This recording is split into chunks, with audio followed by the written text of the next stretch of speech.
اعوذ باللہ من الشیطان الرجیم بسم اللہ الرحمن الرحیم وَإِذَا حَضَرَ الْقِسْمَةَ أُولُو الْقُرْبَى وَالْيَتَامَى وَالْمَسَاكِينَ فَارْزُقُوهُم مِّنْهُ وَقُولُوا لَهُمْ قَوْلًا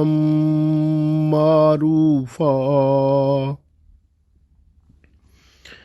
عزیز دوستو، السلام علیکم ورحمۃ اللہ وبرکاتہ۔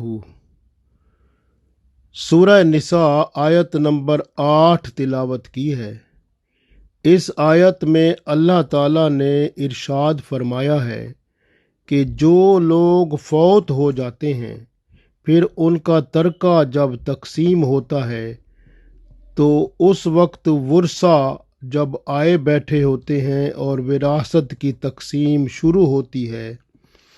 اگر اس وقت دور کے رشتہ دار یا وہ رشتہ دار جن کا وراثت میں کوئی حق نہیں ہوتا، اگر وہ بھی آ جائیں تو ان کو بھی آپ خالی ہاتھ نہ لوٹاؤ، ان کو بھی کچھ دے دو۔ اسی طرح اگر یتیم اور مسکین آ جائیں تو ان کو بھی کچھ دے دو، دل تنگ نہ کرو، ان کی خدمت کر دو، خوش اخلاقی سے پیش آؤ، حسن سلوک کرو، میٹھی زبان سے بات کرو، اور وراثت کے مال میں سے کچھ دے دو۔ اب دینے میں کیا ہوگا کہ پہلے جو ہے وہ جو جن لوگوں کی وراثت ہے، جن میں تقسیم ہونی ہے، اگر وہ سب راضی ہیں تو پھر جو ابھی مال کی تقسیم سے پہلے اس میں سب راضی ہو جاتے ہیں تو پھر اس میں سے دیا جا سکتا ہے۔ اگر کوئی راضی نہیں ہوتا تو پھر ہر بندہ جب اس میں سے اپنا حصہ لے لیتا ہے تو اپنے اپنے حصے سے بھی کچھ نہ کچھ وہ دے دے گا ان کو۔ تو اس طرح سے وراثت کے مال سے ان کی خدمت کر دیا کرو، اللہ تعالیٰ نے یہ ارشاد فرمایا ہے۔ ہاں، یاد رکھیں کہ اگر کوئی جہاں جو موجود وہاں نہ ہو، یعنی وراثت کے مال میں وہ حصہ دار ہے اور وہ وہاں موجود نہیں ہے، تو پھر اس کے مال میں سے کچھ نہیں دیا جائے گا کیونکہ اس کی اجازت نہیں ہے۔ اسی طرح سے اگر کوئی نابالغ بچے ہیں جن کا وراثت میں حق ہے، اب نابالغ بچے کے مال میں سے بھی آپ کچھ نہیں دیں گے کیونکہ وہ بھی بالغ نہیں ہوئے، وہ اجازت نہیں دے سکتے۔ تو اس طرح سے بہتر طریقہ جو ہے وہ یہی ہے کہ جو یتیم اور مساکین آ جائیں یا دور کے رشتہ دار آ جائیں تو ان کی خدمت کر دیا کریں، تو اس میں بڑا فائدہ ہے۔ پڑھتے ہیں، اللہ تعالیٰ نے ارشاد فرمایا وَإِذَا حَضَرَ، وَإِذَا اور جب، حَضَرَ کا مطلب حاضر ہو جائیں، قسمتا جب تقسیم ہو رہی ہو، اولو القربہ یعنی تقسیم وراثت ہو رہی ہے، اور اولو القربہ یعنی رشتہ دار آ جاتے ہیں، والیتامہ اور یتیم آ جاتے ہیں، والمساکین اور مسکین آ جاتے ہیں۔ یعنی جب مسکین اور یتیم اور رشتہ دار وراثت کی تقسیم میں حاضر ہوں، اللہ فرماتا ہے فَارْزُقُوهُمْ، تو انہیں کچھ دے دیا کرو۔ فَارْزُقُوهُمْ کا مطلب یہ بھی ہوتا ہے کھانے پینے کا ان کا انتظام کر دیا کرو، ان کو من ہو اس میں سے کچھ کھانے پینے کا ان کا انتظام کر دو یا ان کو کچھ دے دو۔ وَقُولُوا لَهُمْ، اور اگر کچھ بھی نہیں دے سکتے وَقُولُوا لَهُمْ تو ان سے بات تو کرو، قولا معروفا، بڑی میٹھی بات، اچھی بات، خوش اخلاقی سے بات کرو، ان کو دھتکارو نہیں، خوش اخلاقی سے، پیار سے، محبت سے بات کرو، جھڑکو نہیں۔ اس لیے کہ اللہ تعالیٰ نے ارشاد فرما دیا وَإِذَا حَضَرَ الْقِسْمَةَ أُولُو الْقُرْبَى وَالْيَتَامَى وَالْمَسَاكِينُ فَارْزُقُوهُم مِّنْهُ وَقُولُوا لَهُمْ قَوْلًا مَّعْرُوفًا۔ تو اللہ تعالیٰ نے ارشاد فرمایا، اور جب وراثت کے مال کی تقسیم ہو رہی ہے تو اس وقت جو غیر وارث رشتہ دار ہیں وہ آ جاتے ہیں، یتیم اور مساکین لوگ آ جاتے ہیں، تو ان کو بھی اس میں سے کچھ دے دیا کرو اور ان سے خوش اخلاقی سے پیش آیا کرو، یعنی خوش اخلاقی سے بات چیت کیا کرو۔ تو اس طرح سے اللہ تعالیٰ نے ایسے رشتہ داروں کی بھی قدر افزائی کی ہے، عزت افزائی کی ہے جو وراثت میں حصہ دار نہیں ہے۔ اللہ تعالیٰ فرماتا ہے کہ جب وراثت کا مال تقسیم ہو رہا ہو، وَإِذَا حَضَرَ الْقِسْمَةَ، یعنی جب وہ تقسیم ہو رہا ہے اور حاضر ہو جائیں، کون؟ رشتہ دار آ جائیں، اولو القربہ، یعنی یہ رشتہ دار اولو القربہ رشتہ دار آ جاتے ہیں، تو آپ ان کو بوجھ تصور نہ کریں، ان کو جھڑکیں نہیں اور وراثت کے مال کو چھپائیں نہیں، بلکہ ان کو کھلائیں پلائیں، ان کے ساتھ خوش اخلاقی سے پیش آئیں، اچھے اور میٹھے الفاظ سے ان کے دلوں کو سرور پہنچائیں، اور وراثت کے مال سے کچھ ان کو دے کر ان کی حوصلہ افزائی اور دل جوئی کر لیں۔ یہ صلح رحمی ہے اور حسن سلوک ہے، اور رشتہ داروں کے دلوں کو محبت پیار میں ایسے رکھنے کا عمل ہے جیسے ایک درخت کی مختلف شاخیں ہوتی ہیں، مگر وہ درخت کے ساتھ ہمیشہ منسلک رہتی ہیں، درخت سے علیحدہ نہیں ہوتی۔ اس کا دوسرا فائدہ یہ ہے کہ ایسے رشتہ داروں کو دیا ہوا مال جو اس وراثت میں حقدار نہ تھے صدقہ بن جائے گا مرنے والے کی طرف سے، مرنے والے کو یہ صدقہ ثواب دے گا، اس کے گناہ معاف ہوں گے، اگر وہ گناہ گار ہے اس کا عذاب ہلکا ہوگا، اگر نیک ہے تو اس کے درجات بلند ہوں گے۔ تو کیسی بڑی بات ہے۔ اسی طرح اللہ تعالیٰ نے اس آیت میں ارشاد فرمایا، وَإِذَا حَضَرَ الْقِسْمَةَ أُولُو الْقُرْبَى وَالْيَتَامَى، یتیم کے بارے میں بتایا کہ اس طرح اگر یتیم جو ہیں، یتیم اللہ تعالیٰ کو بہت پیارے ہیں، رسول اللہ صلی اللہ علیہ وسلم کو بھی یتیم بہت پیارے ہیں، کیونکہ رسول اللہ صلی اللہ علیہ وسلم نے بطور یتیم زندگی کا کچھ وقت گزارا ہے۔ یتیم کے ساتھ حسن سلوک کرنے والا قیامت کے دن رسول اللہ صلی اللہ علیہ وسلم کے ساتھ ایسے ہوگا جیسے دو انگلیاں آپس میں جڑی ہوتی ہیں۔ اس آیت میں ان یتیموں کا ذکر ہو رہا ہے جو وراثت کے مال میں حصہ دار تو نہیں ہیں، مگر وہ اگر سن کے آ گئے ہیں کہ وراثت کا مال تقسیم ہو رہا ہے، تو مال کی تقسیم کے دوران وہ اگر آ گئے ہیں تو ان کو مایوس نہ کریں، انہیں بٹھائیں، عزت دیں، خوش اخلاقی سے پیش آئیں، حسن سلوک کریں، پیار محبت سے بات کریں، کھانا کھلائیں اور وراثت کے مال سے انہیں کچھ بھی عطا کر دیں۔ ان یتیموں کے دل سے دعا نکلے گی تو مرنے والے کے اوپر اللہ مہربان ہوگا،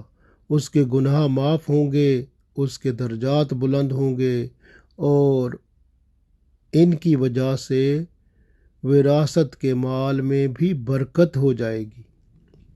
اسی طرح سے آپ دیکھیں کہ اللہ تعالیٰ نے اسی آیت میں مسکین کا ذکر فرمایا، ارشاد ہوتا ہے نا، وَإِذَا حَضَرَ الْقِسْمَةَ أُولُو الْقُرْبَى وَالْيَتَامَى وَالْمَسَاكِينَ،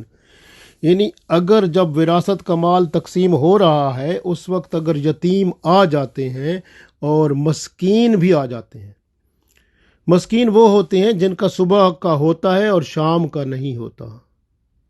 سورہ ماعون میں أَرَأَيْتَ الَّذِي يُكَذِّبُ بِالدِّينِ فَذَلِكَ الَّذِي يَدُعُّ الْيَتِيمَ وَلَا يَحُضُّ عَلَى طَعَامِ الْمِسْكِينِ، سورہ ماعون میں اللہ تعالیٰ نے فرمایا نا کہ أَرَأَيْتَ الَّذِي يُكَذِّبُ بِالدِّينِ، کیا آپ نے اس کو دیکھا ہے جو قیامت کے دن کو جھٹلاتا ہے؟ فَذَلِكَ الَّذِي، یہ وہ شخص ہے، يَدُعُّ یعنی دھکے دیتا ہے، یتیم کو دھکے دیتا ہے، وَلَا يَحُضُّ عَلَى طَعَامِ الْمِسْكِينِ، اور کھانا کھانے کی نہ ترغیب دیتا ہے، نہ خود کھانا کھلاتا ہے یتیموں کو، نہ مسکینوں کو، اور نہ کسی کو مسکین کو کھانا کھلانے کی ترغیب دیتا ہے، نہ خود کھلاتا ہے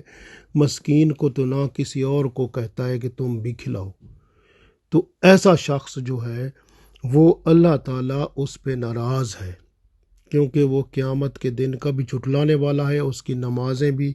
ریاکاری میں چلی جاتی ہیں، حتیٰ کہ اگر کوئی چیز اس سے مانگتا ہے، وَيَمْنَعُونَ الْمَاعُونَ جیسے ہوتا ہے کہ مانگتا ہے تو مانگنے پر بھی وہ اپنی چیز نہیں دیتا۔ اگر آپ کے پاس کوئی چیز ہے جو آپ کی اپنی ہے لیکن آپ کے استعمال میں نہیں ہے، اب وہ کوئی اور ہے، اس کو ضرورت پڑ گئی ہے، مسلمان ہے، وہ بھائی ہے آپ کا،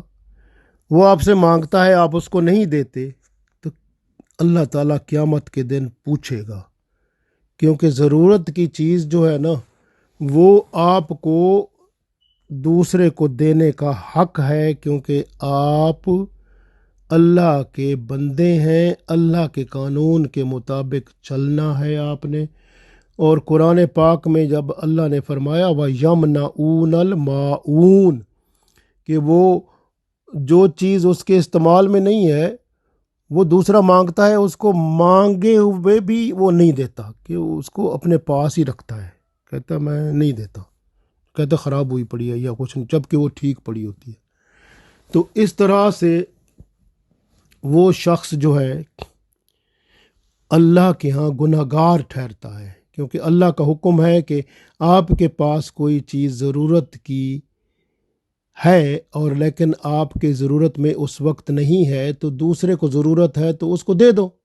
تاکہ اس کی ضرورت پوری ہو جائے، وہ آپ کو واپس کر دے گا، لیکن آپ اس کو نہیں دیتے تو گناہ گار ٹھہرتے ہیں۔ وَيَمْنَعُونَ الْمَاعُونَ سورۃ ماعون کے ذریعے۔ تو اسی طرح سے یہ جو مسکین ہوتا ہے تو مسکین کو کھانا کھلانا، اس کی خدمت کرنا بہت اہم ہے۔ یتیموں اور مسکینوں کی خدمت کرنا، ان کو کھانا کھلانا، مشروب پلانا، کپڑے دینا، ان کی ضرورتیں پوری کرنا بندے میں آخرت کا ایمان بڑھاتا ہے۔ ریاکاری اور دکھاوے کے گناہوں سے بھی نجات ملتی ہے۔ نمازوں میں کمی کوتاہی معاف ہو جاتی ہے۔ ایسے گناہ جو دکھاوا اور ریاکاری کے ذریعے ہوتے ہیں وہ بھی معاف ہو جاتے ہیں۔ بعض اوقات بندہ اپنے پاس چیز ہوتے ہوئے دوسرے کو مانگنے پر بھی نہیں دے پاتا، یہ بھی گناہ ہے، آپ کو پتہ ہے، میں نے بتایا۔ اسی طرح جس کو معاون کہا گیا ہے، تو آپ دیکھیں کہ جب بندہ یتیموں اور مسکینوں کی خدمت کرتا ہے تو ایسے گناہ بھی معاف ہو جاتے ہیں۔ اس لیے یتیم یا مسکین جو ہوتے ہیں وہ جب وراثت کا مال تقسیم ہو رہا ہو اس وقت آ جائیں تو ان کو کھانا کھلائیں، پانی پلائیں، ان کی خاطر تواضع کریں، خدمت کریں اور پیار سے پیش آئیں، اچھی باتیں کریں اور ان کو تھوڑا بہت دے دیں، تو دل میں سختی پیدا نہ ہونے دیں بلکہ پہلے سے زیادہ نرم ہو جائیں، اور تاکہ یہ نرمی جو ہے یتیموں اور مسکینوں کے ساتھ سلوک میں، ان کے ساتھ محبت اور بات چیت میں نظر آئے۔ انہیں کھلائیں پلائیں، عزت سے بٹھائیں اور وراثت سے انہیں کچھ عطا کر دیں۔ اس سے آپ کی زندگی کے بہت سارے رکے ہوئے کام بھی پورے ہو جائیں گے، مشکلات بھی آسان ہو جائیں گی، آپ کے گھروں میں برکت بھی ہوگی اور مرنے والے کو بہت بڑا اجر و ثواب بھی پہنچے گا۔ میں خود بھی اس وقت خوش ہو جاتا ہوں جب خرچ کروں اور جس پر خرچ کیا جا رہا ہے وہ ضرورت مند ہو، پتہ ہے وہ ضرورت مند ہے، اس کی ضرورت پوری ہو رہی ہے۔ آپ یقین کریں، میں نے خود آزما کے دیکھا ہے کہ رکے ہوئے کام پورے ہو جاتے ہیں، اور کوئی کام جس میں مشکل آ رہی ہوتی ہے، مشکلیں ختم ہو جاتے ہیں، وہ آسان ہو جاتے ہیں۔ اس لیے اللہ کا جو حکم ہے اس کو سمجھیں۔ حضرت عبداللہ بن عباس رضی اللہ تعالیٰ عنہ فرماتے ہیں کہ اس آیت جو آیت میراث آئی تھی اس کے بعد اس آیت کا جو وجوب ہے وہ ختم ہو گیا ہے، استجاب میں ہے، یعنی کہ استجاب کا مطلب ہے کہ آپ یہ کر لیں گے تو صدقے کا کام ہے، بہتر ہے، واجب نہیں ہے۔ جبکہ مختلف اور صحابہ کرام کے نزدیک اور کچھ جو علماء کے نزدیک یہ جو ہے